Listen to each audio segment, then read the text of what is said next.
Hello মিষ্টি বন্ধুরা, কেমন আছো সবাই? আশা করি প্রত্যেকে ভালো আছো, আমিও খুব ভালো আছি। আজ সরস্বতী পুজো, সকলকে জানাই শুভ সরস্বতী পুজো। আজ যেমন সরস্বতী পুজো তেমন আজ আমার ডে ডিউটি। আইসিইউতে পেশেন্ট ছিল একটা, কখন ছুটি হবে তারই অপেক্ষায় আমি শুধু সময় গুনছি। একবার ছুটি হয়ে গেলে আমি রিল্যাক্সে সারা দিনটা সরস্বতী ঠাকুরের কাছে কাটিয়ে দিতে পারবো এই পুজো মণ্ডপে। তো চলো, ফাইনালি আমি রেডি হয়ে চলে এসেছি।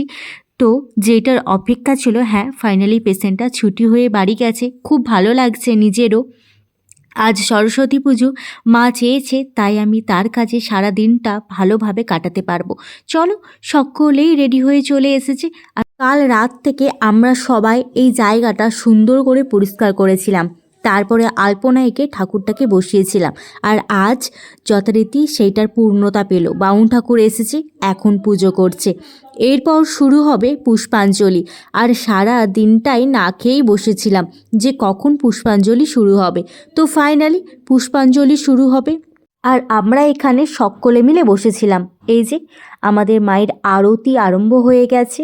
এই আরতির সময় না কি বলে, একবার হলেও মা এই মূর্তিতে আসে, জানি না, তবে জানা কথা। কিন্তু এটা কতটা সত্যি সেটা আমি জানি না। তো চলো, নিয়ে নিলাম, যাতে সকলকে ভালো রাখে, আমাকেও সুস্থ রাখে। তো দিদি এটা সকলকে নিয়ে যাচ্ছে। ফাইনালি প্রসাদও পেয়ে গেলাম পুষ্পাঞ্জলির শেষে। তো প্রসাদ নিয়ে চলো আবারও ডিউটিতে যাই।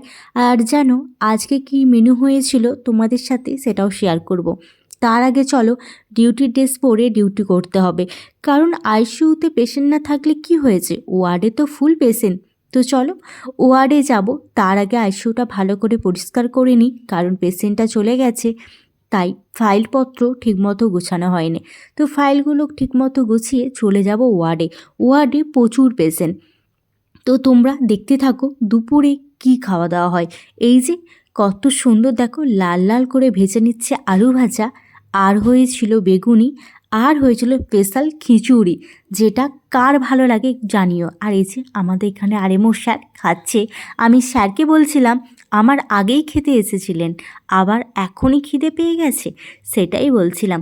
তো চলো চটপট খেয়ে নিই, খেয়ে নিয়ে আবার ডিউটিতে নামতে হবে। এই যে মেঘনা, ও ডিউটির ড্রেস পরে নিয়েছে, নিজে নিজেই বেড়ে নিচ্ছে, কারণ দিদা খুব ব্যস্তই ছিল, একা ছিল না, তাই খুব ব্যস্ত ছিল। খিচুড়ি আর বেগুনি, চলো চটপট খেয়ে দে। রাতের বেলা আবার ড্রেস চেঞ্জ করে চলে আসছিলাম এই প্যান্ডেলে। চলো রাতের পুজোটাও কমপ্লিট হয়ে গেল।